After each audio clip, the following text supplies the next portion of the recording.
আসসালামু আলাইকুম everyone. So আজকের ভিডিওতে আমরা মেশিন শপ প্র্যাকটিস 2 যে সাবজেক্টটা আছে এই সাবজেক্টের সাজেশনটা নিয়ে আলোচনা করব।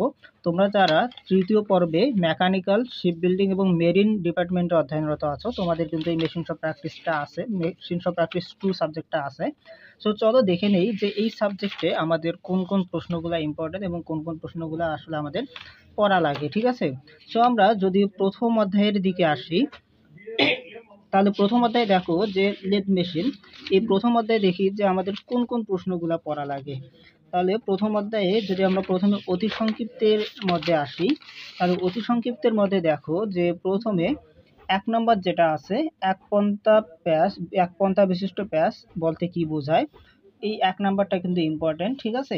এরপর আমাদের যেটা পড়া লাগবে সেটা হচ্ছে পিচ কাকে বলে, অর্থাৎ ৪ নাম্বার যেটা, এটা পড়া লাগবে।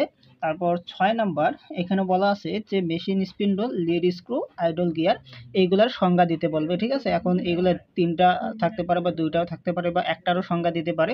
সো এই ৬ নাম্বারটা কিন্তু খুব ইম্পর্টেন্ট তোমাদের জন্য। এরপর যদি আমরা পরের প্রশ্নটায় আসি, তাহলে দেখো যে ১৯ নাম্বার যেটা আছে, তার আগে ১৩ নাম্বার দেখো এখানে একটা আছে যে ফেস প্লেট কাকে বলে, এটা পড়া লাগবে। তারপর ১৯ নাম্বার যেটা, ১৯ নাম্বার বলছে যে মাল্টি স্টার্ট হেড বলতে কি বোঝায়, এইটা পড়া লাগবে, ঠিক আছে? তারপর এই যে ২০ নাম্বার যেটা, সাধারণভাবে ব্যবহৃত ৫টা মেশিন টুলসের নাম লেখো, এটা পড়া লাগবে। তারপর এই দিকে যদি আসি, এই দিকে আর আমাদের অতি সংক্ষিপ্ত নাই। এখন যদি সংক্ষিপ্তের মধ্যে আসি, তাহলে সংক্ষিপ্তে দেখো যে ১ নাম্বার যেটা আছে লেদে ব্যবহৃত ৫টা চাকের নাম।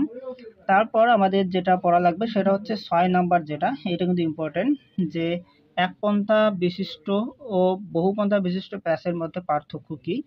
তারপর এই দিকে আমাদের যেটা পড়া লাগবে সেটা হচ্ছে ১১ নাম্বার, লেড স্পেসিফিকেশন কিভাবে উল্লেখ করা হয়, ঠিক আছে?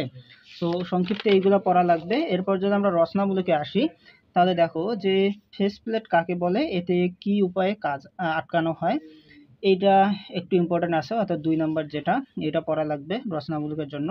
তারপর বেশি ইম্পর্টেন্ট আমার কাছে যেটা মনে হয় সেটা হচ্ছে ৯ নাম্বার যেটা আছে, সিঙ্গেল পয়েন্ট কাটিং টুল ও মাল্টি পয়েন্ট কাটিং টুলের মধ্যে পার্থক্য দেখাও। এটা তোমার রচনামূলকেও আসতে পারে, আবার সংক্ষিপ্তের মধ্যেও কিন্তু আসতে পারে। সো মোটামুটি এটাই হচ্ছে প্রথম অধ্যায়ের জন্য। সো এখন আমরা যদি দ্বিতীয় অধ্যায়ের মধ্যে আসি, তো চলো দেখি যে দ্বিতীয় অধ্যায়ে আমাদের কি কি পড়া লাগবে। দ্বিতীয় অধ্যায়টা হচ্ছে শেপার মেশিন। সো এই শেপার মেশিনে যদি আমরা অতি সংক্ষিপ্তে আসি, তাহলে দেখো যে আমাদের ৫ নাম্বার এখানে একটা আছে, ৫ নাম্বার প্রশ্নটা, শেপার মেশিন দিয়ে কি কি কাজ করা যায়, এটা পড়া লাগবে। তারপর ৮ নাম্বার যেটা আছে, শেপার মেশিনের প্রধান অংশগুলা কি কি, এটাও কিন্তু ইম্পর্টেন্ট আমাদের জন্য। তারপর দেখো যে নিচে ১২ নাম্বার, কাটিং স্পিডের সূত্রটি লেখো, এটাও কিন্তু ইম্পর্টেন্ট। তারপর যদি আমরা এই দিকে আসি, এই দিকে আমাদের যেটা পড়া লাগবে সেটা হচ্ছে ফিনিশ কাট কাকে বলে, অর্থাৎ এই যে ১৬ নাম্বার যে প্রশ্নটা আছে, এটা পড়া লাগবে।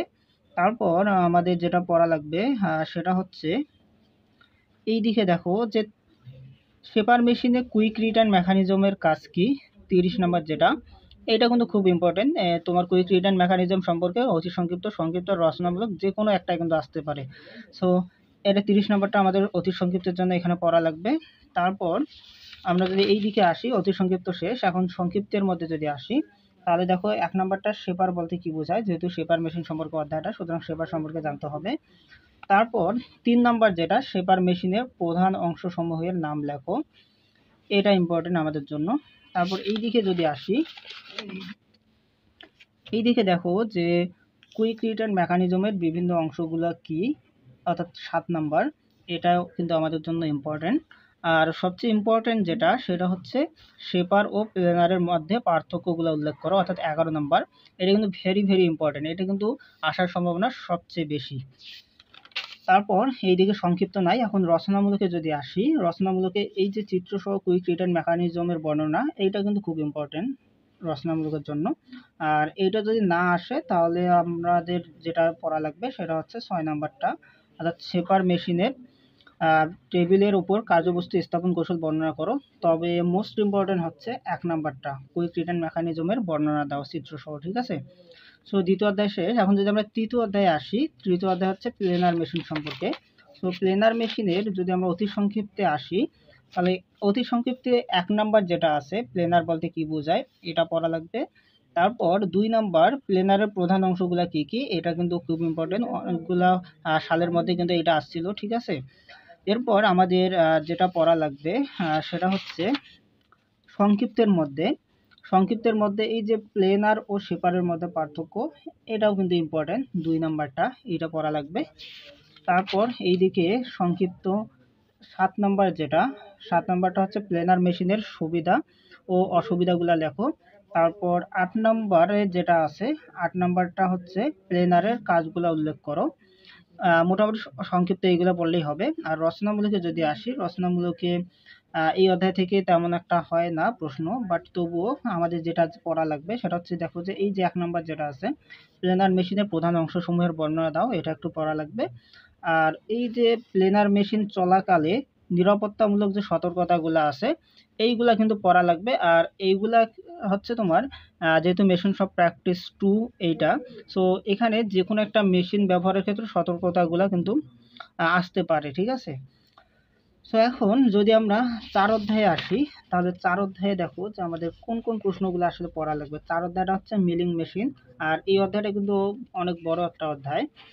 তাহলে এই মিলিং মেশিনের অতি সংক্ষিপ্তে যদি আমরা আসি, তাহলে দেখো যে এই যে 6 নাম্বার যেটা আরবার কাটারের 5টা নাম লেখো, এটা ইম্পর্টেন্ট। তারপর হচ্ছে এই যে 10 নাম্বার মিলিং মেশিনে কাটিং স্পিড নির্ণয়ের সূত্র, এই সূত্রটা মনে রাখতে হবে। তারপর এইদিকে দেখো যে 14 নাম্বার কাটিং ফ্লুইডের কাজ কি, এটা পড়া লাগবে। তারপর আপ ও ডাউন মিলিং বলতে কি বোঝায়, অর্থাৎ 20 নাম্বারটা পড়তে হবে। তারপর এই যে 22 নাম্বার যেটা ইন্ডেক্সিং কাকে বলে, এটাও কিন্তু ইম্পর্টেন্ট। এবার এইদিকে যদি আসি, এইদিকে এই পৃষ্ঠার মধ্যে তেমন একটা প্রশ্ন নাই। তারপর এখানে যদি আসি, এই যে আরবার কি 38 নাম্বার, এটা পড়া লাগবে। তারপর 39 নাম্বার, এখানে দেখো যে অ্যাটাচমেন্ট বলতে কি বোঝায়, এটা পড়া লাগবে, ঠিক আছে। তো এরপর যদি আমরা এইদিকে একটু চলে আসি সংক্ষিপ্ত প্রশ্নের মধ্যে, তো সংক্ষিপ্ত প্রশ্নের মধ্যে দেখো যে প্রোফাইল কাটারের বৈশিষ্ট্য লেখো, অর্থাৎ 3 নাম্বার যেটা আছে এটা তোমাদেরকে পড়া লাগবে। তারপর এইদিকে দেখো যে 7 নাম্বার যেটা আছে, যে কোনো 6টা মিলিং কাটারের নাম উল্লেখ করো, এটা পড়া লাগবে। তারপর এইদিকে যদি আসি, সবচেয়ে ইম্পর্টেন্ট একটা প্রশ্ন 12 নম্বর, আপ মিলিং ও ডাউন মিলিং এর পার্থক্যগুলা কি কি সেটা উল্লেখ করো, এটা পড়া লাগবে। আর আমাদের সংক্ষিপ্তের মধ্যে পড়া লাগবে এই যে 17 নাম্বার যেটা আছে, আপ অ্যান্ড ডাউন মিলিং এর সুবিধাগুলো লেখো, ঠিক আছে।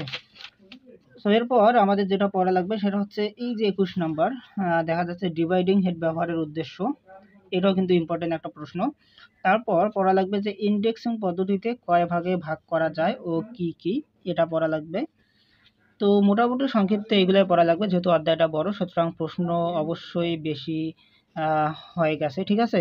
সো এখন রচনামূলকে যদি আসি, রচনামূলকে দেখো যে ইম্পর্টেন্ট বলতে এই যে 7 নাম্বার যেটা আছে, যে কোনো 10টা মিলিং কাটারের ব্যবহার দেখাও, এটা আসতে পারে 10টা বলতে পারে, 5টা বা 6টা, যে কোনো কিছু বলতে পারে, ঠিক আছে।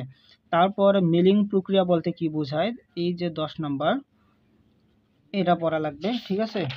তারপর এই দিকে দেখো যে 12 নাম্বার যেটা আছে, মিলিং মেশিনে cutting speed, feed, depth of কাট বলতে কি বোঝায়, এগুলা ব্যাখ্যা করো, এটা আসতে পারে। তারপর যেটা পড়া লাগবে সেটা হচ্ছে ইন্ডেক্সিং পদ্ধতিগুলোর নাম লেখো এবং যে কোনো দুইটার কার্য পদ্ধতি বা যে কোনো দুইটি পদ্ধতি বর্ণনা করো, অর্থাৎ 22 নাম্বারটা কিন্তু ইম্পর্টেন্ট। সো এখন আমরা যে শেষ যে অধ্যায়টা বেসিক সিএনসি মেশিন, এইটার দিকে যদি আসি, অর্থাৎ 5 নম্বর অধ্যায়ে, সো অতি সংক্ষিপ্তের মধ্যে আমাদের যেটা পড়া লাগবে সেটা হচ্ছে নিউমেরিক্যাল কন্ট্রোল কি, অর্থাৎ 1 নাম্বার যেটা, এইটা পড়া লাগবে।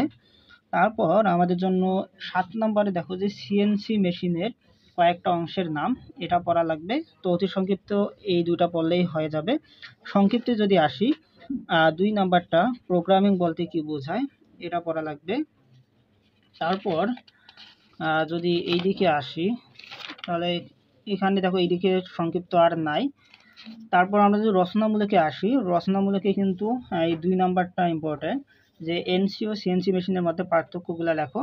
আরেকটা হচ্ছে সিএনসি মেশিনের ব্লক ডায়াগ্রাম এঁকে দেখাবো, অর্থাৎ 6 নাম্বার যেটা, সেটা পড়া লাগবে।